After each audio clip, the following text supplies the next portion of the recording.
DTP विभाग जमीन के मालिकों से ही लेगी तोड़फोड़ का खर्चा। नमस्कार, स्वागत है आप सभी का हमारे चैनल इन्फो डेली हब में। आपको बता दें कि गुरुग्राम में डीटीपी डिपार्टमेंट की तरफ से अब एक नई शुरुआत की जा रही है। डीटीपी डिपार्टमेंट की तरफ से जो अवैध निर्माण तोड़े गए हैं, उसे तोड़ने में जो भी खर्च आया है उसे जमीन के मालिकों से ही लिया जाएगा। इस संबंध में डीटीपी डिपार्टमेंट की तरफ से एक लिस्ट भी तैयार कर ली गई है और उन्हें नोटिस देकर इसकी जानकारी दी गई है। अवैध निर्माण करने वाले लोगों को सख्त हिदायत दी है कि जो भी उनकी तोड़फोड़ में खर्च आया है उसे वे विभाग में जमा कराएं। विभाग की तरफ से ऐसे लोगों की लिस्ट तैयार की गई है। यदि जिन लोगों के अवैध निर्माण तोड़े गए हैं, यदि वे उनका खर्चा विभाग में जमा नहीं करेंगे तो उनकी लिस्ट जिला प्रशासन को दे दी जाएगी और उसके बाद इस जमीन की कुर्की करके उसी जमीन से वह खर्च वसूल किया जाएगा। देखो, जितनी भी डिमोलिशन हमने किया अनऑथराइज्ड कॉलोनी वो एक्ट के रूल्स में ही हमने किए हैं और उसी एक्ट में लिखा हुआ है कि भाई जो इस तरह के अनऑथराइज्ड कंस्ट्रक्शन करते हैं वो डिमोलिशन के भी चार्जेज आपको देंगे। इसी के संदर्भ में हमने कंसर्न ऑफेंडर्स को लेटर लिखी कि आप रिकवरी का पैसा जमा कराएं, डिमोलिशन जो खर्चा हमारा आया है, और अगर जमा नहीं कराते हैं तो हम डिस्ट्रिक्ट एडमिनिस्ट्रेशन को लिखेंगे कि लैंड एरियर के तहत उनको रिकवरी की जाए उन लोगों से। तकरीबन डिपार्टमेंट का कितना पैसा है जो आपको वसूल करना है, कौन-कौन से इलाके में? देखो, ये जो पैसा है ये थ्रू आउट गुड़गांव जो डिमोलिशन हुई है वो सब में ही है और ये पैसा कॉन्टिन्यूस बढ़ता रहता है। जैसे डिमोलिशन करते हैं वैसे वैसे रिकवरी का अमाउंट हमारा चलता रहता है बैलेंस बनाते हुए। अमाउंट की अगर बात करें तो टोटल कितना ये अमाउंट होगा? देखो, अमाउंट की बात करें तो पर मंथ हमारा करीबन 2 लाख रुपए के आसपास डिमोलिशन में लगता है। उसी के हिसाब से हम जो मंथ वाइज अपनी रिकवरी के नोटिस भेजते रहते हैं इसमें।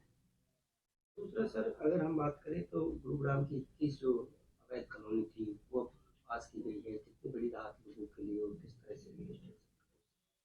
देखो, जो कॉलोनी रेगुलाइज की है गवर्नमेंट ने, उनमें जो सर्विसेज ले डाउन होंगी उसके लिए सरकार को एजेंसी अपॉइंट करेगी और सरकार के लेवल के फैसले जो वहाँ चल रही चीजें। और सर कितनी अगर गुरुग्राम की बात करें डिपार्टमेंट तो कितनी कॉलोनी ऐसी है जो पाइपलाइन में है जो आने वाले दिनों में?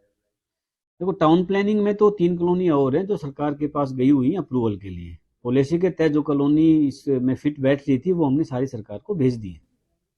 दूसरा सर, लगातार गुरुग्राम की बात करें तो लोगों के पैसे जो है हटने का काम करते हैं, कुछ लोग अवैध कॉलोनी जो है काटने का काम करते हैं और उनसे पैसा लेते हैं। इस तरह की कार्रवाई जो है अवैध कॉलोनी काटने वाले लोगों के खिलाफ अब तक की है और किस तरह की ये कार्रवाई आगे भी जाएगी?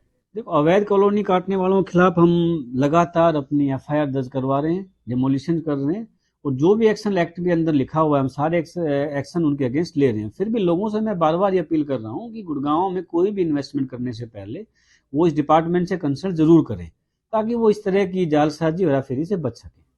सर, अब तक अगर ऑल ओवर गुरुग्राम की बात करें तो कितनी ऐसी अवैध कॉलोनी थी जो जिन पर आपने? तो अवैध कॉलोनियों का जो पिछले 1 साल का जो डाटा है उसमें करीबन हमने 685 से जो ना 700 एकड़ तक की कॉलोनियों में डिमोलिशन की हमने और इन कॉलोनियों में हमने रिकवरी नोटिस भी दिए, एफआईआर भी दर्ज कराई हमने इन सबके खिलाफ। आगे सर क्या प्लान है? आगे भी हमारी कार्रवाई जारी रहेगी। लोगों से मैं अपील करता हूँ कि वो इस तरह की इन्वेस्टमेंट करने से बचें। अगर वो बचेंगे तो डेफिनेटली कॉलोनी काटने वाले को भी सबक मिलेगा और इनमें कमी आएगी कॉलोनी काटने। आपको बता दें कि विभाग द्वारा एक डिमोलिशन ड्राइव चलाने में करीब 1 लाख रुपए तक का खर्च आता है। पहले विभाग की तरफ से जमीन मालिकों को नोटिस देकर अवैध निर्माण को खुद ध्वस्त करने के लिए कहा जाता था, लेकिन जब वह इस निर्माण को खुद ध्वस्त नहीं करता तो विभाग जेसीबी की मदद से इसे अपने स्तर पर ध्वस्त करता है। इसका भुगतान करने के बाद रिकवरी के लिए जमीन मालिक को नोटिस दिया जाता है। अब इस राशि का भुगतान न करने पर इसकी जानकारी डीसी और राजस्व विभाग के अधिकारियों को देकर इस जमीन के ट्रांसफर किए जाने वाले पर रोक लगाई जाएगी। जब तक राशि का भुगतान नहीं होता इस जमीन को एनओसी नहीं मिलेगी।